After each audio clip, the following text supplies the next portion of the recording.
Segundo Samuel, nós vamos ler primeiro o capítulo 4, versículo 4. E depois o capítulo 9, os versos 1 a 13.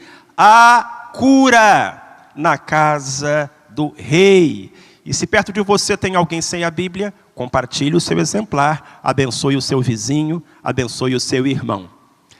Segundo Samuel 4, 4, diz assim: Ora, Jonatas, filho de Saul, tinha um filho aleijado dos pés. Este era da idade de 5 anos, quando chegaram de Jizreel as novas a respeito de Saul e Jonatas, pelo que a sua ama o tomou e fugiu. Mas sucedeu que, apressando-se ela a fugir, ele caiu e ficou coxo. O seu nome era Mefibosete. Agora o capítulo 9, do verso 1 ao verso 13. Disse Davi: Resta ainda alguém da casa de Saul, para que eu use de benevolência para com ele, por amor de Jonatas? E havia um servo da casa de Saul, cujo nome era Ziba. E o chamaram à presença de Davi. Perguntou-lhe o rei: Tu és Ziba? Respondeu ele: Teu servo. Prosseguiu o rei: Não há ainda alguém da casa de Saul, para que eu possa usar com ele de benevolência de Deus? Então disse Ziba ao rei: Ainda há um filho de Jonatas, aleijado dos pés. Perguntou-lhe o rei: Onde está? Respondeu Ziba ao rei: Está na casa de Maquir, filho de Amiel, em Lodebar. Então mandou o rei Davi e o tomou da casa de Maquir, filho de Amiel, em Lodebar. E Mefibosete, filho de Jonatas, filho de Saul, veio, e prostrando-se com o rosto em terra, lhe fez reverência. Davi disse: Mefibosete. Respondeu ele: Eis aqui teu servo. Então lhe disse Davi: Não temas, porque de certo usarei contigo de benevolência por amor de Jonatas teu pai, e te restituirei todas as terras de Saul teu pai, e tu sempre comerás à minha mesa. Então Mefibosete lhe fez reverência e disse: Quem é o teu servo, para teres olhado para um cão morto, tal como eu? Então chamou Davi a Ziba, servo de Saul, e disse-lhe: Tudo o que pertencia a Saul e toda a sua casa tenho dado ao filho de teu senhor. Cultivar-lhe-ás, pois, a terra, tu e teus filhos e teus servos, e recolherás os frutos, para que o filho de teu senhor tenha pão para comer. Mas Mefibosete, filho de teu senhor, comerá sempre à minha mesa. Ora, tinha Ziba 15 filhos e 20 servos. Respondeu Ziba ao rei: Conforme tudo quanto meu senhor o rei manda a teu servo, assim o fará ele. Disse o rei: Quanto a Mefibosete, ele comerá à minha mesa como um dos filhos do rei. E tinha Mefibosete um filho pequeno, cujo nome era Mica. E todos quantos moravam em casa de Ziba eram servos de Mefibosete. Morava, pois, Mefibosete em Jerusalém, porquanto comia sempre à mesa do rei, e era coxo de ambos os pés. Bendita seja a palavra de Deus que nós acabamos de ler. É uma história tão interessante essa, que nos mostra que há cura na casa do rei. E fala sobre um rapaz chamado Mefibosete. E embora o nome dele seja muito esquisito, eu não acho que nenhuma irmã aqui vai dar ao filho o nome de Mefibosete.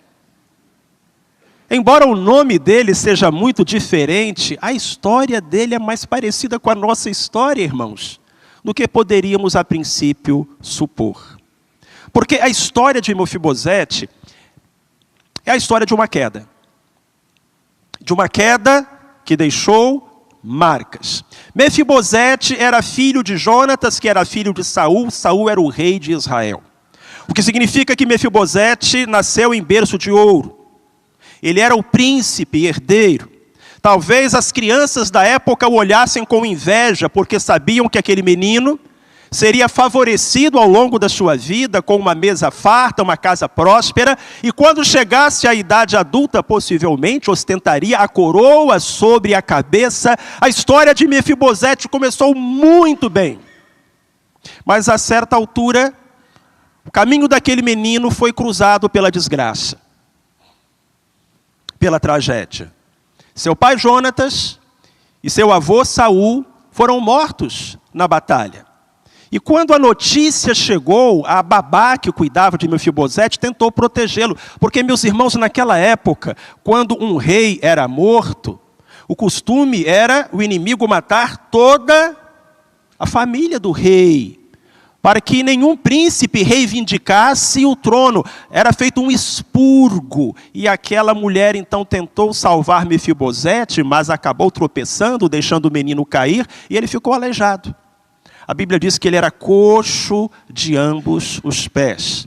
Mefibosete passou a sua vida escondido, porque, sendo membro de uma família real deposta, havia sempre o risco de que o novo rei o localizasse e mandasse matá-lo, exatamente para que ele jamais reivindicasse o trono. Era o costume naquela época.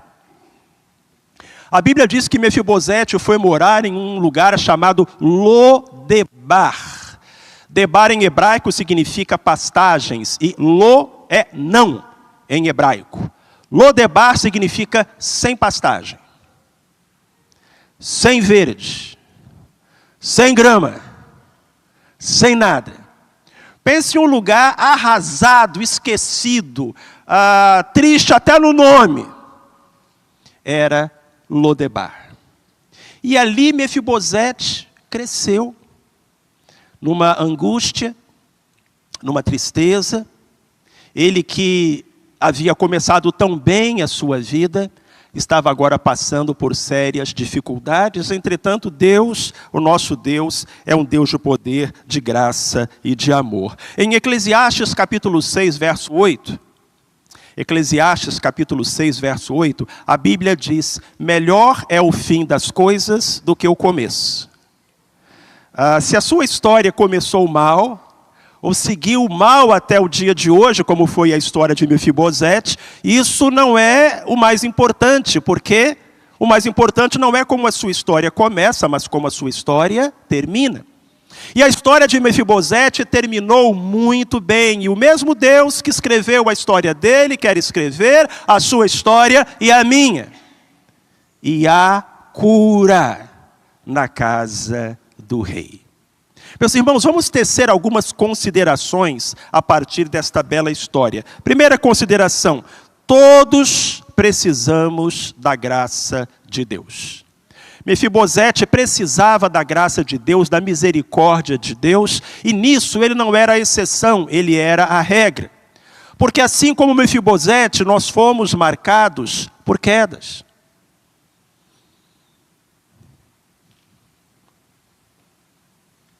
Nos deixaram cair, machucaram o nosso coração, ou nós mesmos caímos. Cometemos erros dos quais nos envergonhamos. Começamos a jornada da vida de forma promissora, mas a certa altura o caminho se tornou tão difícil. Mas a Bíblia fala não apenas das quedas da vida, a Bíblia fala de uma queda que marcou toda a humanidade, marcou todos nós, é a queda do pecado. Quando Adão e Eva desobedeceram e ali atraíram sobre si sofrimento e o transmitiram a toda a humanidade. De tal maneira que Romanos capítulo 3, versículo 23 vai dizer: todos pecaram e destituídos estão da graça de Deus. Isso significa que a nossa vida não é aquilo que ela poderia ser.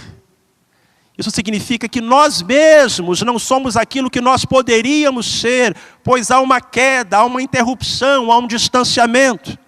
Isaías capítulo 59, versos 1 e 2, Deus fala: eis que a mão do Senhor não está encurtada para que não possa salvar, nem os ouvidos do Senhor agravados para que não possa ouvir, mas os vossos pecados causam separação entre vós e o vosso Deus, de maneira que não vos ouça. E a mesma Bíblia diz: em Romanos capítulo 6, verso 23, que o salário do pecado é a morte. Então há esse problema a ser resolvido, essa doença a ser curada, a doença espiritual, a doença da alma, mas, aleluia, a cura na casa do rei. Todos precisamos da graça de Deus. Uma segunda verdade que nós podemos considerar esta noite, meus irmãos e minhas irmãs, é que todos fomos alvo da graça de Deus. E nesse sentido, Mefibosete também nos representa muito bem, porque à nossa semelhança, Mefibosete não apenas caiu, mas ele também foi buscado, não é? Ele foi procurado. Davi se tornou rei de Israel, e já estava no seu trono em paz, todos os inimigos subjugados. E Davi disse, olha, eu era muito amigo de Jonatas, e eu quero saber se tem algum parente de Jonatas ainda vivo, para que eu possa olhar para ele com bondade. Enquanto os outros reis procuravam as pessoas da antiga família real para matá-las, Davi queria encontrar alguém da família de Saul e de Jonatas para abençoá-lo. E disseram, olha, tem um Mefibosete, ele é coxo de ambos os pés, e ele mora lá em Lodebar, está escondido lá no fim do mundo há muitos anos. E Davi diz, chama ele aqui em Jerusalém. Aí eu não sei, eu fico imaginando a cena, lá em Lodebar, onde só tinha poeira, de repente chega a carruagem, e chegam os soldados, e os cavalos, e os cavaleiros.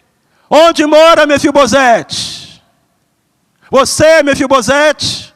O rei mandou buscar você, entra na carruagem, vamos para Jerusalém. Se você estivesse no lugar de Mefibosete, o que você pensaria? Ah, meu amigo, encomenda a alma, deu ruim, e agora acabou tudo, fui descoberto, fui achado. E Mefibosete chega ali no palácio, lembra, ele conhecia um palácio na sua infância, mas há tantos anos ele morava num deserto.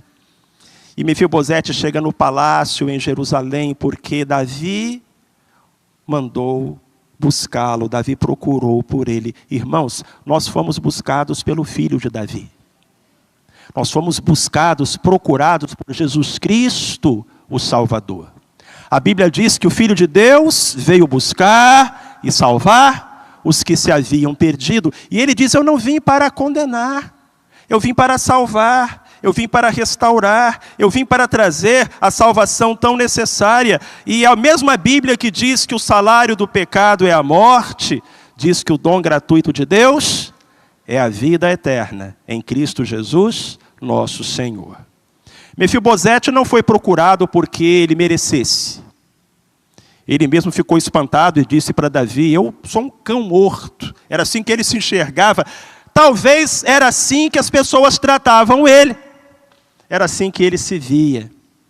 Mas Mefibosete foi procurado por amor.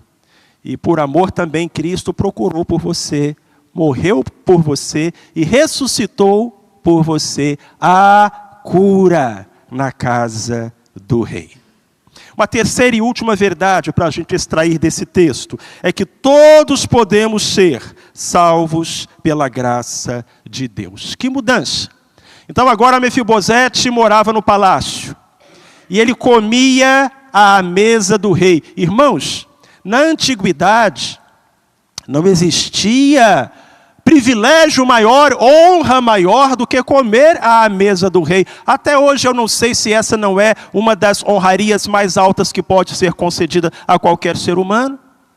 Você receber um convite para ir almoçar ou jantar no palácio de Buckingham com o rei da Inglaterra, a que honraria. E agora essa era a realidade de Mefibosete. E mais uma vez eu fico imaginando a cena. Lá no palácio de Davi, em Jerusalém, aquela mesa espetacular, linda, com tudo de bom e de melhor.